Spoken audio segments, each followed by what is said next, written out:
결제 플랫폼 머지포인트 누적 가입자가 100만 명에 가깝습니다. 소비자들의 거센 환불 요구에 운영사는 사업 과정상의 시행착오라면서 구매 원금의 90%를 돌려주겠다고 밝혔는데요.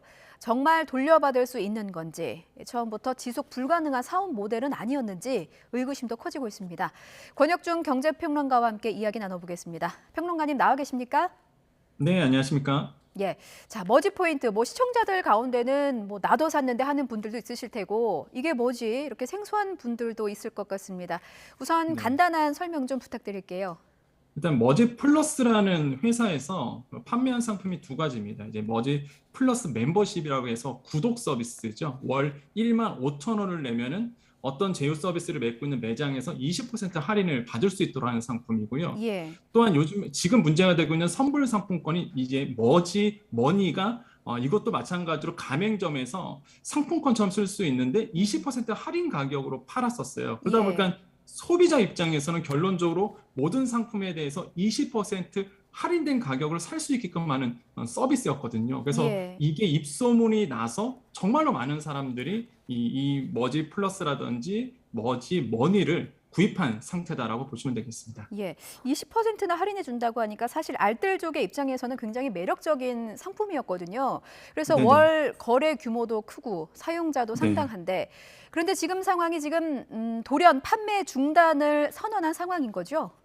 네, 맞습니다. 이게 인기가 많았던 게 예. 전국 2만 개의 가맹점이 있었습니다. 그러니까 그런 가맹점에서 조건 없이 무제한 20% 할인이라는 컨셉이 소비자한테 왔다 보니까 정말로 누적 가입자가 100만 명, 일 평균 접속자가 20만 명, 포인트 발행 금액만 지금까지 1,000억 원, 이 정도로 많이 이제 팔린 사실 서비스거든요. 예. 그런데 이제는 현재 상황은 모든 그 결제가 지금 일방적으로 중단된 상태라고 볼 수가 있고, 음. 무엇보다 지금 가맹하고 있는 프랜차이즈 가맹하는 회사가 남아있지가 않습니다. 그러니까 예. 프랜차이즈가 지금 한 곳도 남아있지 않기 때문에 쓸 수 없는 상태다라고 음. 지금 이제 현재 상황을 정리해드리겠습니다. 예. 지금 구매자들의 가장 큰 관심사겠습니다만, 구매 원금의 90%는 돌려준다고 하는데 이게 맞습니까? 네.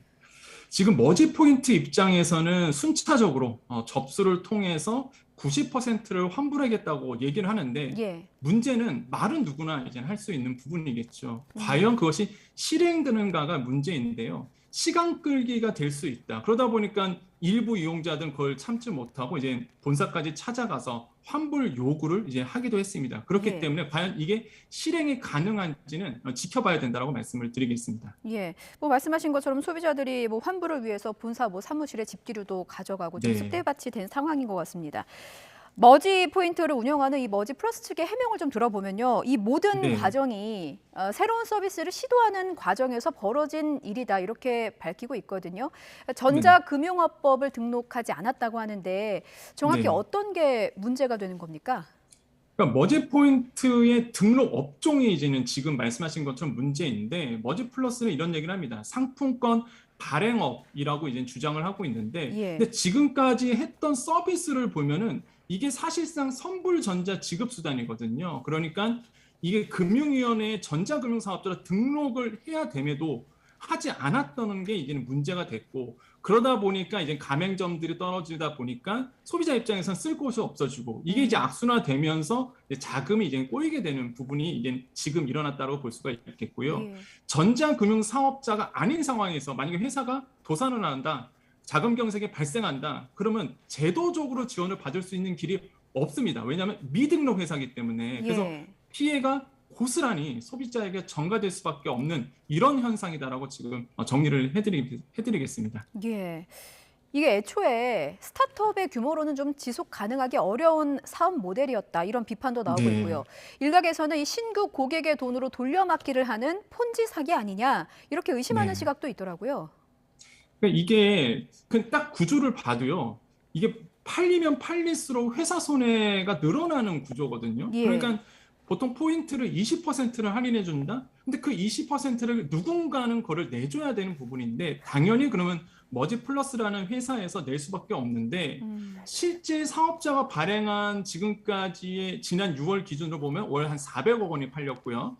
지금까지 아까 말씀드린 것처럼 지금까지 1,000억 원 이상으로 이제 팔렸습니다. 예. 근데 지금 재무제표를 좀 본다 그러면 누적 그러니까 순손실 예상액이 한 200억 원 정도가 되고요.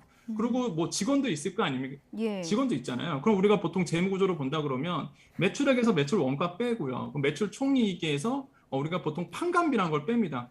아무리 이거를 그냥 생각을 해봐도 마이너스가 날 수밖에 없는 지금 구조라고 볼 수가 있겠고, 그러다 보니까 이제 일각에선 그런 얘기를 합니다. 저도 이제 좀 강하게 조금 추측을 하고 있는데, 예. 그동안 운영비라든지 그동안 정산 대금은 결국에는 신규 고객이 내는 예치금으로 이거를 내왔다라는 합리적인 의혹을 할 수밖에 없는 이제 구조가 나올 수밖에 없는 것이죠. 한마디로 예치금으로 돌려막기를 하고 있는 것이 아닌가라고 이제는 좀 그렇게 된다 보면 폰지 행위의 가능성이 굉장히 높아지는 것이고요. 예. 저는 여기서 한 가지 좀 비슷한 느낌이 나는 게 예전에 그 미국의 수소트럭 니콜라라는 회사가 있었습니다. 예. 이게 사실 금융 폰지 사기는 아니었는데 투자자를 기망한 행위였거든요. 한마디로 수소트럭인데 수소트럭이 아니었죠. 뭐 움직이는 것도 수소트럭을 그냥 위에서 떨어뜨리는, 그래서 이제 기망했는데 아마 머지플러스가 투자를 받기 위해서 소비자를 좀 기망한 것이 아닌지, 실제 알려진 바에 의하면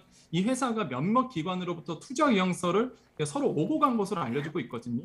예. 그래서 뭔가 소비자를 속여서 투자를 받으려고 했는데 다행히 그 전에 이런 어떤 소식들이 알려지면서 좀 현지에 이르렀다. 그래서 조금 소비자를 기망한 사건은 분명하다라고 좀 말씀을 드리겠습니다. 예. 일단 업체 측에서는요, 뭐 4분기 내에 서비스를 정상화하겠다 이렇게 밝히기는 한 상황입니다. 그런데 이게 지금 뭐 말씀하신 것처럼 좀 합리적인 의심, 먹튀에 대한 합리적인 의심일지 아니면 사업상의 시행착오일지 이 부분은 좀 시간이 좀 필요하지 않을까 싶은데 어떻게 보십니까? 맞습니다. 뭐 결론적으로 보면은 서비스가 정상화된다면은 뭐 그럴 수도 있겠죠. 그런데 제가 봤을 때 여기서 포인트는 과연 신규 투자를 받을 수 있느냐 없느냐가 저는 여기서 이제 포인트라고 좀 생각을 해보겠습니다. 왜 그러냐면 자체적으로 지금 재무구조를 본다 그러면 자체적으로 이걸 해결할 수 있는 길은 제가 봤을 때는 없어 보이고요. 그러면 신규 투자를 통해서 자금이 경석돼 있는 것을 좀 풀어줘야 되는데, 만약에 정말로 신규 투자가 된다 그러면 이 머지플러스는 회사가 실제 이제는 뭐 가맹점에도 금액을 줄 수가 있고요. 돈이 돌다 보니까 가능해지는데, 정말로 이거는 지나봐야 정말로 이제는 90% 환불도 다 이루어지고 4분기에 약속대로 사업이 진행된다 그러면 그제서야 안심할 수 있겠지만은 지금에 와서는 사실 굉장히 의심의 눈초리를 받을 수밖에 없는 상황이 됐다라고 생각을 해보겠습니다. 예, 뭐 금융 당국의 적극적인 조치도 필요하겠습니다만 끝으로 뭐 소비자라든지 혹은 좀 피해자의 한 축으로 또 일컬어지고 있는 영세 자영업자라든지 이분들이 좀 주의할 사항은 없겠습니까? 저는 소비자도 문제지만은 가맹점도 지금 굉장한 좀 문제일 것 같다라고 생각을 해봅니다. 실제 상황을 모르고 가맹점에서 물건을 팔았거든요. 그래서 일부 이용자들이 남은 포인트를 최대한 쓰겠다고 이 가맹점에 가서 포인트를 막 쓴 어떤 사례가 지금 나오고 있거든요. 그러다 보니까 가맹점들은 별 의심 물건을 팔았고요. 그러면 결제를 해줬으면 이제 정산을 받아야 되는데, 이게 만약에 머지 플러스 쪽에서 정산을 못 해주면 그 손해를 고스란히 또 자영업자들이 받게 되거든요. 그래서 소비자도 문제가 되고요. 또 한 가지 이제 눈에는 지금 잘 보이진 않지만 이 포인트를 받은 가맹점, 그러니까 자영업자들도 굉장히 그 곤란한 처지에 있을 것 같다. 그래서 결국에는 이러한 어떤 신규 자금이라든지 아니면 서비스는 소비자들의 금융 지식을 통해서 잘 분별하는 것밖에는 사실 남아있지 않다. 지금 금융당국도 이게 미등록 업체이기 때문에 우리가 할 수 있는 일이 없다라고 얘기하고 있거든요. 그렇기 때문에 소비자 스스로 조심할 수밖에 없는 상황으로 가고 있습니다. 예, 아무쪼록 좀 큰 피해 없이 마무리됐으면 하는 바람입니다. 지금까지 권혁준 경제평론가와 함께 얘기 나눴습니다. 말씀 고맙습니다. 네, 감사합니다.